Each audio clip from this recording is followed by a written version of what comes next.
At Playthingamajig, we're starting off 2021 with a bang. We got G.I. Joe Classified Cobra Island Firefly on its release date. Stay tuned.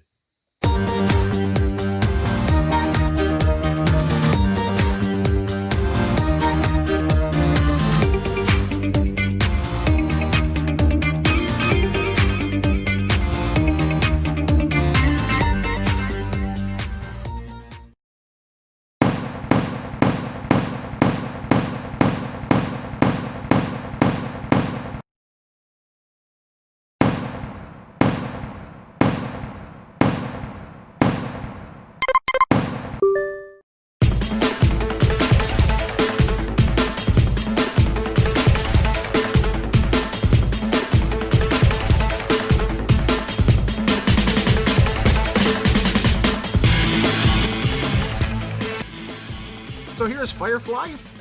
Let me start off by saying he looks really great, which is the important thing really for most of these figures. If you're going to display them, is the look. I was not really fond of the prototype with this armor thing on. It looked really bulky. It looks a lot better in person, in hand, if you want to call it. But it is actually like his worst feature. When I saw it on him, I'm like, well, okay, yeah, he's a munitions or a bomb expert, so he would, you would think he would have a big lead vest on, but at the same time, he's also a ninja and a stealthy saboteur, sneaky kind of guy. And how could you do that with this big thing? So I wasn't a big fan of that part of the design. I mean, it looks good here, even though the gray, I guess the gray does kind of match. It's glossy, which is a little weird. It does match this dark gray. If you take it off him, which I've seen someone do online, it's all this color underneath, no other camouflage, so I don't recommend taking it off. It doesn't improve the look at all. But it limits his movement here. It flaps up funny. I mean, it's flexible, so it doesn't horribly limit it, but then it looks weird. Kind of like the Red Ninja loincloth things. This nicely gets out of the way when you want to raise his arm up higher. He's still well designed. I do like the new figures that all the accessories fit into the backpack. There's this little keypad type thing that controls the drone. The dynamite goes on the back. The gun snaps into the hole. All the good things fit on the backpack. I don't actually like the backpack because it is so long, and I pick up my figures around the middle, that a couple of these, and all of a sudden it's so loose it comes right out, even with the length of that peg. So he's got a couple more things on him that I don't like, but I definitely think he's a great addition to the line. People say, well, he's just a gray beachhead. He's not. Of course, they have similar accoutrements because they're both G.I. Joes from the same line, but he is not a gray black and white beachhead. I think he's really good. He's just not great. But, they shot too high when they started that now everything has to be perfect or it's not great. Now, he still gets good marks. He just has some flaws that, like, some of it I kind of expected, and some of it just is what it is.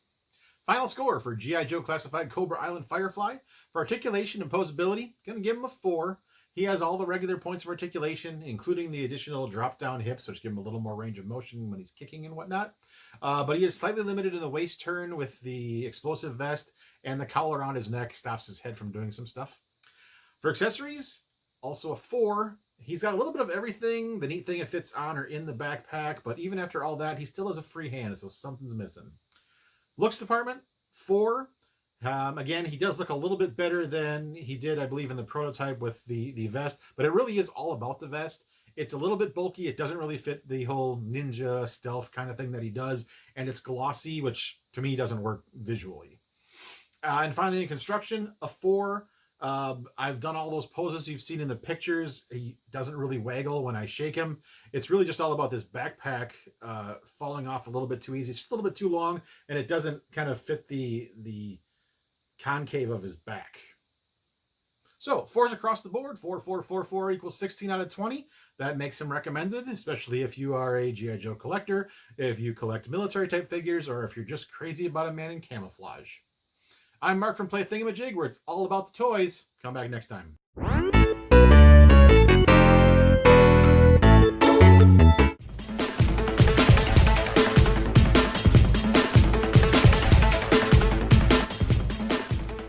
So here we have our unboxing video of G.I. Joe Classified Series Cobra Island Target exclusive Firefly. Quick box review, as per usual. The boxes look almost all identical. Very handsome. You can see most of the accessories in the figure. They have the nice red background. They have, the one thing that surprised me about these boxes is they made kind of a point of the artwork being all these unique and different artists. But I don't believe anywhere in the box I've ever seen credit for who the artists are, which I think it kind of sucks. They should really put them on there. But anyway, so here we go. Front, this is the side. Has a little bit more artwork there. Same artwork. One thing that I noticed actually in the artwork is there's yellow on the gloves and a lot more black on the costume. If this figure is ever re-released or redone, I'm guessing you're going to see more of this combination than this combination, although this is the way he's supposed to look in almost every other iteration of the figure. This side has those goofy symbols, which are supposed to act as our new index card. I would much rather have an index card, even an insert or anything else than these, but we get what we get. Beggars can't be choosers. The back has the Cobra Island again. I want to point out something, though. There has been a change to the Cobra Island. This is the box. This is Beachhead. This is what Cobra Island looked like on Wave 1. Circles here. This building with the radars and almost with the Pentagon. And now the circles have moved down to this part, and we get a zoom up of this one and a zoom of this area. So the Cobra Island Wave 2 definitely is different boxes. All right, enough of the box. Here we go. I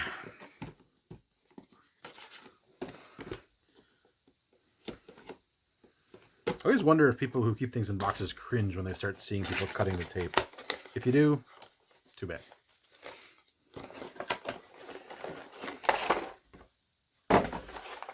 All right, so we've got what looks to be some kind of drone, like a walking drone thing. His pistol. Whoop, pop that right up there. Landmine, maybe? Whoop. I'm just popping parts all over the place. This is dynamite hit the floor. Backpack. Taped in the goggles, but I'm a grown-up and I can get it out. And Firefly himself. So I'll show out about that. He is an explosive expert in pretty much every version of the character in the comics and the cartoons and whatnot. He is a saboteur, an explosives expert. He's actually a ninja too, which this vest thing kind of... Anyway, this is everything that comes in it. I'm not sure if that's a bathroom scale. I know it's not a vacuum scale.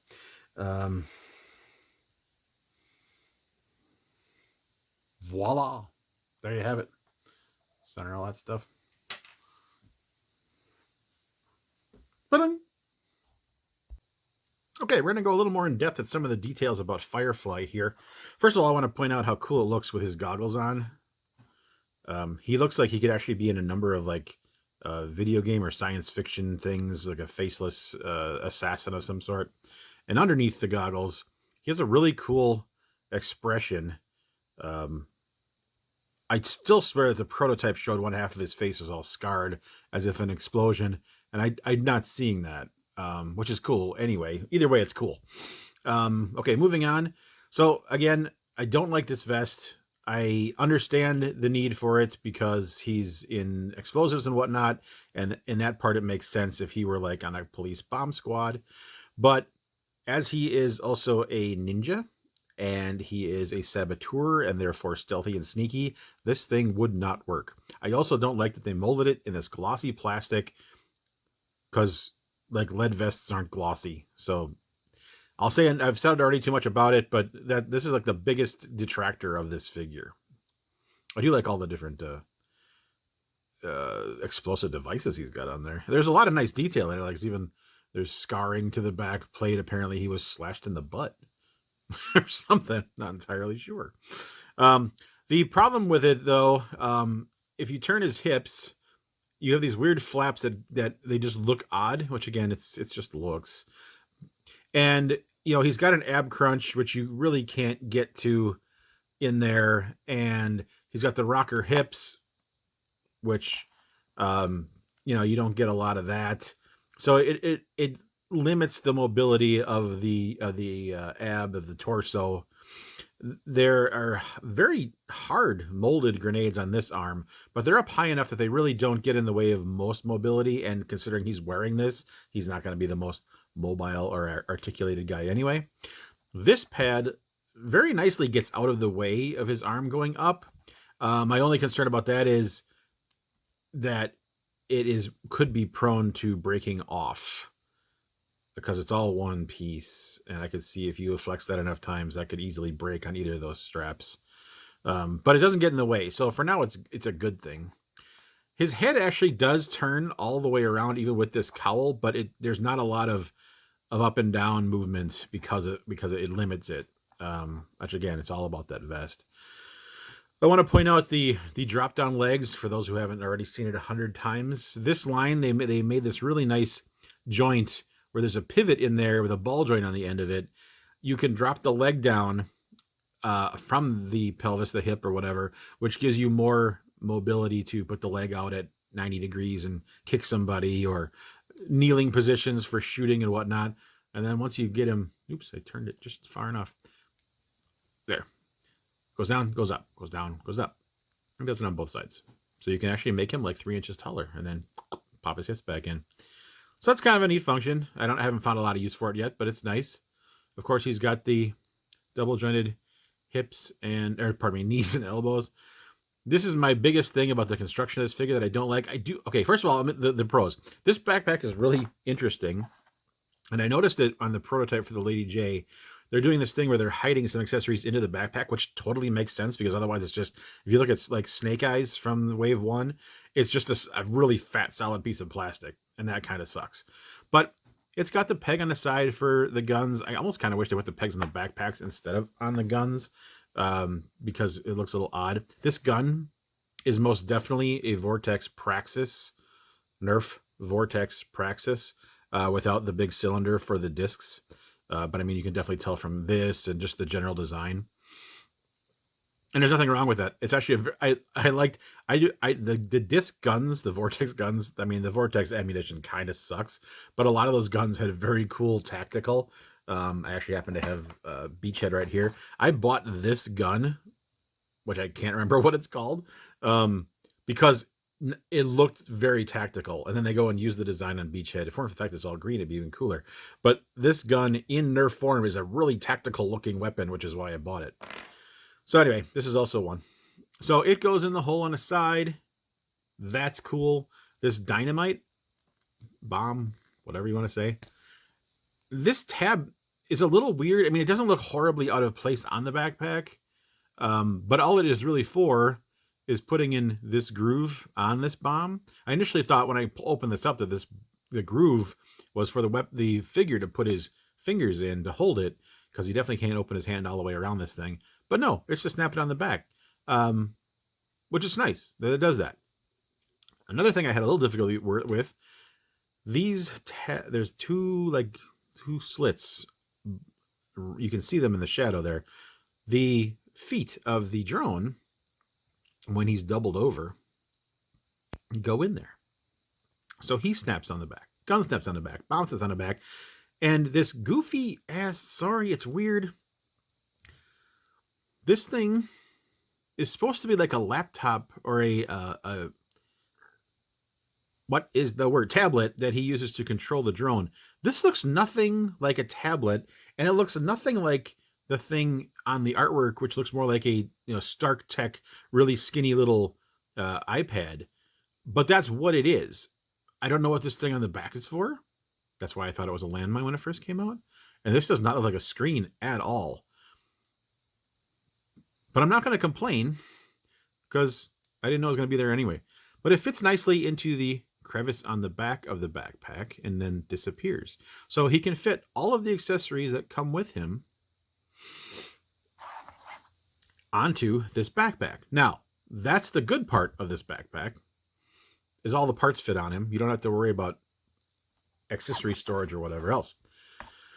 The bad part is, first of all, it's like Snake Eyes. You're putting a peg in a backpack through a rubbery plastic piece into a figure's back. So there's a security issue of the peg not really being secure. And this one is that problem. It's a long peg, which I thought, oh, that's not going to be any problem. And when it goes in, it feels relatively secure. But as you can see from the side here, the backpack doesn't follow the shape of his back. It's very separate here. Now, if you're one like me who picks up his figures from the middle, every time you do, you are flexing that backpack and you are working it out of the hole. Now, I don't pick up my figures that much. It's not like a huge detractor because once I pose them once or twice, I'm only going to squeeze it once or twice and it'll stay on. But a couple more than that, and it really does come out quite loosely. That is the negative of this. Very long peg, but also the backpack very long, and it doesn't form fit to his back. So little things to complain about on figures that are really well done and a product line that we've been waiting for years. But all in all, that's what this is all about, is the extra special details.